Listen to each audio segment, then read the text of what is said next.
Welcome back to the center of it all. May is Beef Month, and Penn State Meat Labs recently held the Best of Beef Butcher competition. Butchers from all over the Northeast gathered here in Center County to show off their skills. A group of 8 butchers from all over the Northeast region gathered at Penn State Meat Labs to compete in the Best Beef Butcher contest. Butchers came from anywhere from Massachusetts to New Jersey. The competition included 3 main parts. They were asked to break down a beef shoulder clad, identify 15 beef cuts from the entire beef carcass, and give a sales pitch on one of the beef value cuts that they fabricated from the shoulder clad. Butchers had 30 minutes to cut down the beef shoulder clad and present it into marketable beef items.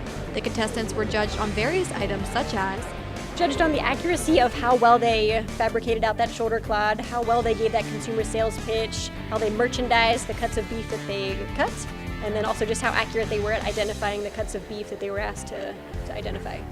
Spectators gathered around the edges of the room as they watched the butchers in action. Each butcher did things a little different, but they were all precise and focused when preparing their cuts of meat. It was really fun to watch the contestants of varying skill levels break down the same cut of beef, a shoulder clad, and do it in a very different way and how they chose to do that. Just watching how they each took a different approach and to get to that end product, but then they were able to really well explain what those cuts were. The winner of the day ended up being Joseph Malafi from Red Hook, New York.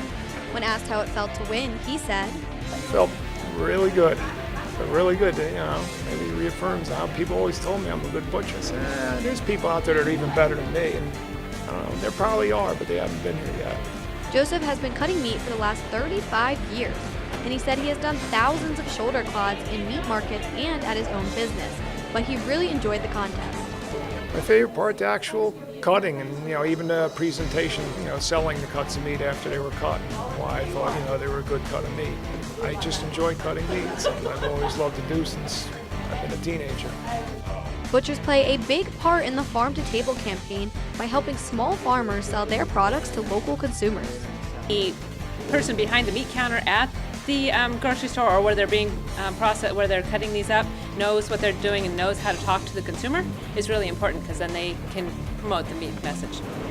After this competition, you're probably wondering what was going to happen with all the food from the day.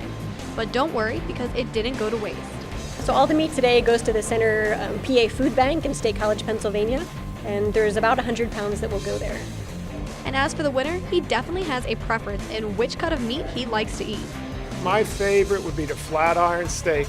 I knew about the flat iron steak way before Bobby Flay made it famous because a friend of mine in the supermarkets, when I first started back in 1987, which would be over 32 years ago, he cut that steak out of the top blade, and he said, "Joe, try this, you'll like it. It's better than the porterhouse, better than the sirloin." I said, "Nah." I took it home, cooked it, and I was hooked on him since then. That's when I was 21 years old, now I'm 55. Congratulations to all the contestants and those who walked away with the prize. You all did great. When we come back, we'll be in the kitchen with Mel.